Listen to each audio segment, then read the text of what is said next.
আমি খাবো না, পেটে খুব সমস্যা করছে। তোমরা খেলাম, আমি একটু বাথরুম থেকে আসছি। কোথায় গেছিলা তুমি? একটু বাইরে গেছিলাম। আজকে নিচে শুতে হবে না, খাটে শুবা, উপরে এসো। না না, আমি এখানেই ঠিক আছি। প্রতিদিন তো নিচেই থাকি, অভ্যাস হয়ে গেছে। সব শিপাড়ো।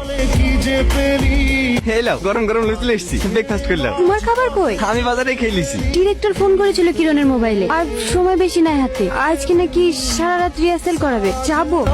হ্যাঁ, রিহার্সেল করবা? তুমি আমাকে রেখেই চলে আসবা, ওখানে বসে থাকার দরকার নাই। হ্যাঁ, ঠিক আছে, খেলাও।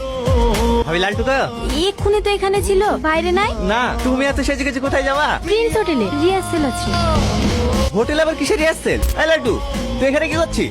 তোর ঘর খুঁজে খুঁজে পাসনি? ভাবে সব কি বলছে? ডিরেক্টর ডেকেছে যে। রাতে সব রিহার্সাল টিহার্সাল কিচ্ছু হয় না। ভাবিকে ভাষা যে বুঝতে পারছে নি। ওই ডিরেক্টরের ব্যাপারে আমি অনেক খারাপ খারাপ কথা শুনেছি। তো আজকের একটাই বলতু, ওই শালা নিয়াত খারাপ আছে। ভাবিকে হোটেলে রাতে আগে ডাকছে, তুই কিছু বুঝতে পারছে নি?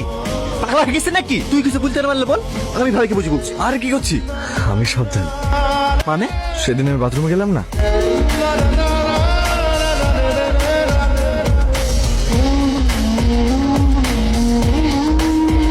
আমি সব মেনে নিছি ভাই।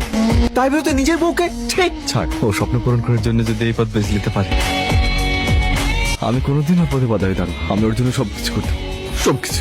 তোর মাথাটা খারাপ হয়ে গেছে, তোরা পাগলা হয়ে গেছে। যা যা যা যা যা খুশি তাই কর গা। আমি আর কিছু বলছি না। ছাড় না, আজকে আমার জন্য এক বোতল আনিস। আর সুখী আমার সুখ। পৌঁছে গেছি। কি হলো না আমার? যাও ভিতরে গিয়ে জিজ্ঞেস করবা, ওরাই বলি দেবে। আমি আর যাবো না। মন খারাপ কেন? সকালে তো আমি আসবো। খেলাও, এই টাকাটা রাখো, কিছু খেতে মন গেলে খাবা। যাও যাও, দেরি করো না।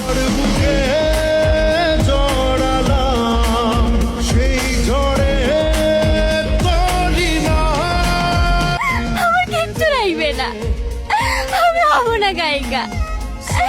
আমার শুধু তোমাকে লাগবে, শুধু তোমাকে। I love you, Laltu. I love you.